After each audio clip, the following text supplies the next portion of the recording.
पर मैं कभी अपनी माँ जैसी नहीं बन सकती। आज की जनरेशन का तो पता नहीं, तो छोटे छोटे बच्चे होते हैं, मगर जो 2010 से पहले की जनरेशन है वो ये बात बहुत गहराई से समझ सकती है कि कैसे माँ से 5 रुपए का सिक्का मिलने पर हम एक झटके में अमीर हो जाया करते थे। और होती हैं हमारी माएँ सौम्य, नाजुक, भावुक और ना जाने क्या क्या, मगर हमारे चट्टान जैसे पिता की ढाल और ताकत वही होती हैं। अरे वही तो हैं जो ईंटों से बने घर को मकान में तब्दील करती हैं। नमस्कार, मैं जसवी शुक्ला आज फिर एक दफा आप सभी के समक्ष उपस्थित हूँ और आज का जो शीर्षक है माँ, इस पर बात करने में मुझे देरी हो गई, मगर वो कहते हैं ना देर आए दुरुस्त है, तो बस वही बात है। और मैं ये कहूँगी कि आप सभी यदि ध्यान से सुनेंगे तो आपको भी अच्छा लगेगा, क्योंकि जब हम भावनाओं में बह जाते हैं ना तो धूप, गर्मी, सर्दी का हमें एहसास नहीं होता। तो यदि आप भावनाओं में बहेंगे तो आपको भी धूप का एहसास नहीं होगा।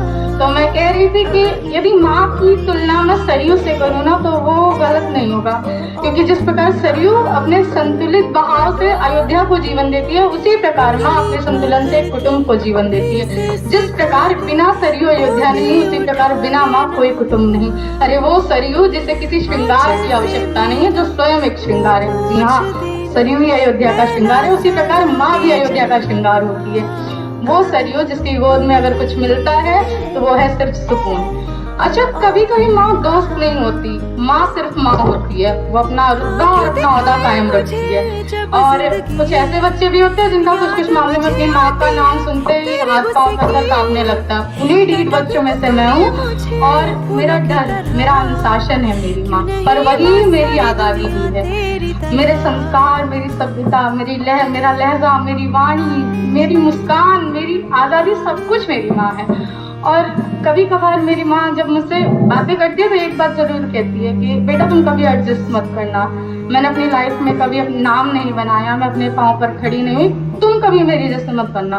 उस वक्त तुम्हें ये बोलना बहुत मुश्किल हो जाता है कि आप जैसे बनना तो दूर की बात है, आप जैसे बनने का मैं सोच भी नहीं सकती। इतना धैर्य, इतनी सहनशीलता, इतनी त्यागशीलता, इतनी मर्यादा मैं कहाँ से ला सकती हूँ। और मैं उन्हें कैसे बताऊं कि उन्होंने नाम बनाया हो ना बनाया हो, उन्होंने मुझे नाम दिया है। वो अपने पाँव पे खड़ी हो ना हो, उन्होंने मुझे उंगली थमाकर चलना सिखाया।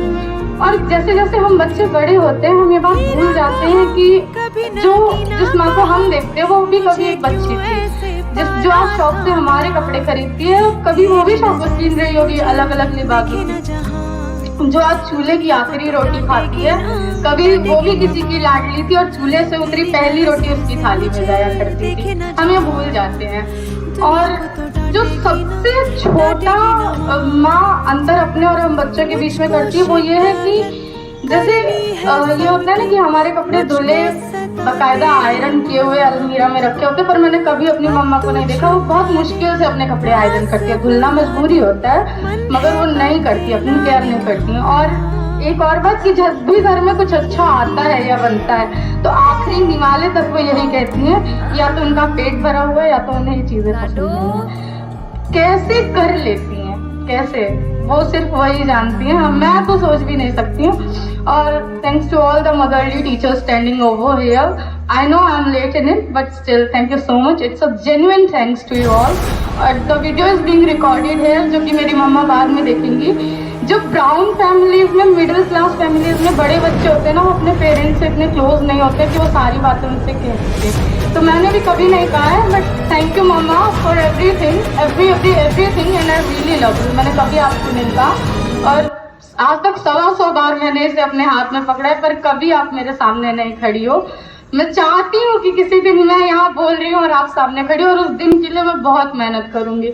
सो I was late, but I think मैंने अपने मन की ये जो छलकते हुए भाव है उनको तरीके से यहाँ पर रखा है। और बस थैंक यू सो मच और धन्यवाद आप सभी का इस धूप में मुझे सुनने के लिए। और मेरी कलम ने कुछ उतारा था, ये कविता नहीं है, ये अतुकांत कविता है, लय, ये सिर्फ भाव है जो बड़े प्यार से उतारे गए थे।